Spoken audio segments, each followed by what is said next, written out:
Bem-vindo a Salmos para uma quarentena. É um tempo devocional que poderá ser usado como quiser, mas a ideia é nós podemos abrir a palavra do Senhor e ler um salmo, pensar nele, meditar nele, fazer a sua interpretação dentro da realidade que estamos a viver, a particular deste início de década em que temos que enfrentar esta pandemia, algo novo para, creio que todos nós. Vamos hoje ler, não inteiramente, mas vários versículos selecionados num salmo extraordinário, um dos meus salmos favoritos, que é o salmo do número 37. O salmo 37, diferente de outros, temos lido muitos salmos de lamentação, é um salmo de ensino, é um salmo didático, é um salmo de sabedoria. Inclusive, nós poderemos perceber que muitos dos versículos que encontramos neste salmo são muito semelhantes ao que encontramos no livro de Provérbios. Portanto, é um salmo que é escrito por Davi. Percebemos que na fase muito adiantada da sua vida, portanto, ele já é um homem maduro, um homem provavelmente já que pode ser considerado na sua realidade idoso, e é neste tempo já de idade avançada que ele aproveita para ensinar através de um salmo, deixando para o povo aquilo que era a sua própria experiência. O contexto do salmo é o contexto da realidade da prosperidade dos ímpios. Nós vemos isto nos dois primeiros versículos que dizem: não te indignes, literalmente não fiques inflamado, por causa dos malfeitores, nem tenhas inveja dos que praticam a iniquidade, pois eles dentro em breve definharão como a erva e murcharão como a erva verde.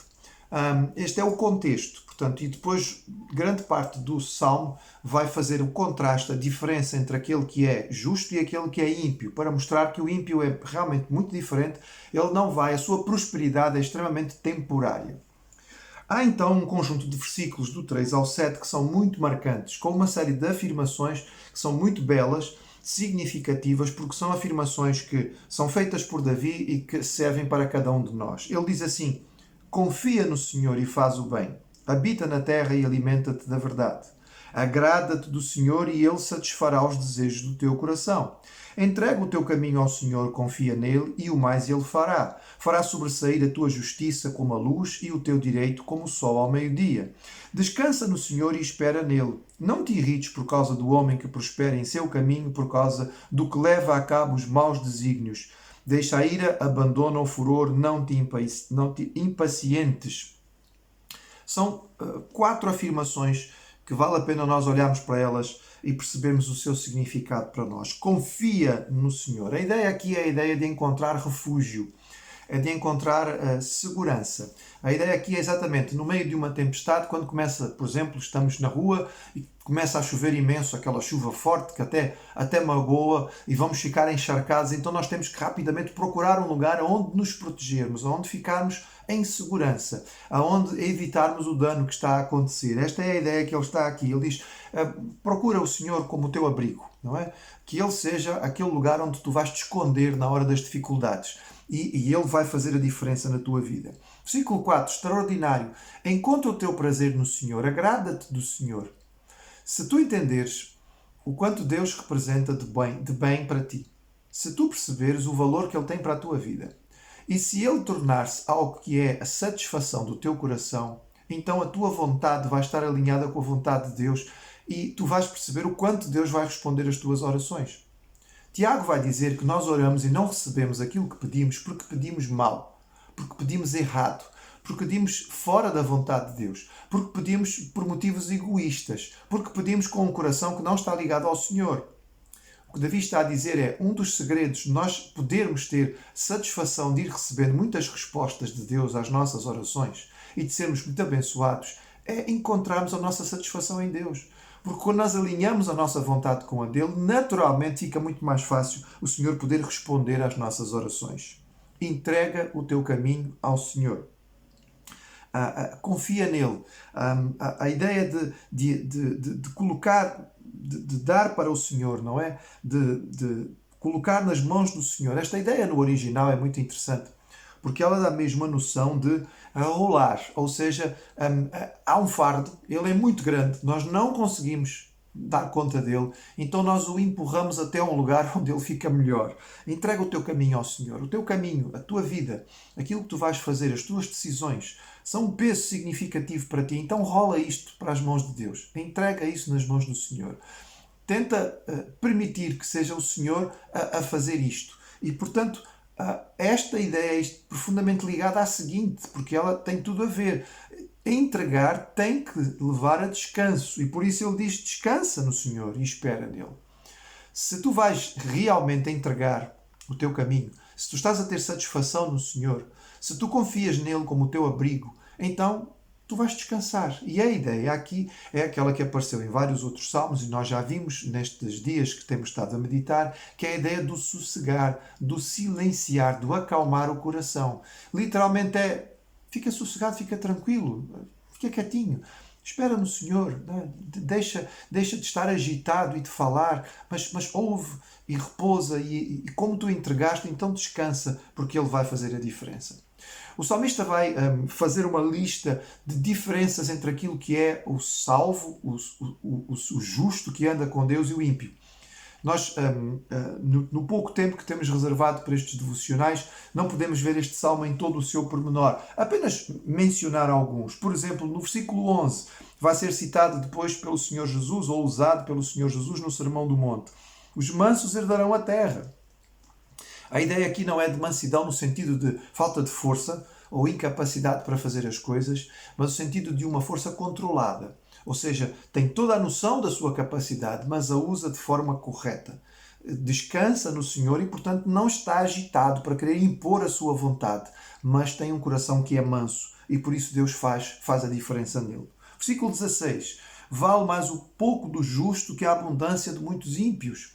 O justo, ele tem satisfação no Senhor, porque ele entende que as bênçãos vêm de Deus. Ele tem encontrado no Senhor o seu deleite, então ele está satisfeito com o que tem. E mesmo que possa parecer pouco a outros, para ele é mais do que suficiente. E quantas vezes nós encontramos mais alegria em casas simples, mais satisfação em casas modestas do que em mansões, onde as pessoas têm tudo, mas não estão satisfeitas. Estão à procura de mais, porque há sempre alguém que tem mais do que aquilo que aquela pessoa tem e, portanto, é preciso ter mais. Verso 21. O ímpio pede emprestado e não paga. O justo, porém, se compadece e dá. É extraordinário nós descobrirmos e percebermos que muito daquilo que é a filantropia e a beneficência depende de pessoas que têm poucos recursos. Às vezes nós ouvimos falar de grandes doações. Podem ter a certeza disso. Não estou menosprezando alguém que tem possibilidade de oferecer 1.000.000 ou milhões. Que bom, ficamos muito felizes. Mas pode ter a certeza de uma coisa. Não está a fazer falta nenhuma. É realmente sobra. Mas conhecemos muitas situações em que as pessoas dão mesmo daquilo que eventualmente lhes faria falta. São capazes de partilhar aquilo que eventualmente depois vão ter necessidade. Este é o justo, o verdadeiro coração daquele que conhece ao Senhor. O texto fala, por exemplo, no versículo 27, aparta-te do mal, faz o bem. E no versículo 31, no coração tem a lei de Deus. A lei do Senhor não é apenas algo que está na cabeça, não é apenas algo que faz parte da mente, mas é aquilo que está dentro do coração, faz parte do íntimo daquela pessoa. E por isso, juntando aquelas 4 declarações que foram feitas no início, a do versículo 34 também faz parte em conjunto aqui. Espera no Senhor e segue o seu caminho. E Ele te exaltará para possuires a terra. Presenciarás isso quando os ímpios forem exterminados. Espera é aqui esta ideia de amarrar as pontas. Não deixes as pontas soltas. Amarra as pontas num lugar seguro. E isto é aquilo que nós devemos fazer. Nós devemos colocar a nossa esperança no Senhor, porque nele nós podemos ter a certeza. O Salmo termina com estas afirmações de certeza absoluta daquilo que vem de Deus. Vem do Senhor a salvação dos justos. Ele é a fortaleza no dia da tribulação. O Senhor ajuda e livra-os dos ímpios e os salva, porque nele buscam refúgio. Neste tempo de isolamento, neste tempo de ansiedade, em que nós temos muitas questões a fazer e algumas críticas, nós precisamos de ser capazes de confiar no Senhor, encontrar nele o nosso refúgio. Nós precisamos chegar ao Senhor e encontrar satisfação nele. Porque se o fizermos, este tempo em que ficamos isolados, em vez de ser um tempo de muita ansiedade, vai se tornar um tempo extraordinário. Vai ser um tempo muito abençoado. Nós precisamos rolar para o Senhor, entregar nas mãos dele aquilo que está a servir de peso sobre as nossas vidas. Nós precisamos ter a capacidade de sossegar e descansar no Senhor, esperar para que ele possa trazer o seu recado, fazer a sua diferença nas nossas vidas, assim como está a fazer no mundo inteiro e está agindo na humanidade. A salvação vem do Senhor, não tenhamos dúvida. Não vamos esperar a salvação da ciência. Vamos orar por aqueles que estão a trabalhar. Certamente vão poder ser instrumentos para poder abençoar a humanidade, mas a salvação virá de Deus. E esta é a nossa certeza. E nós não somos confundidos na nossa confiança, porque Ele é digno da nossa confiança e nós podemos ter esta certeza nele. Então, mais uma vez, a nossa palavra de ânimo e consolo neste tempo de dificuldade.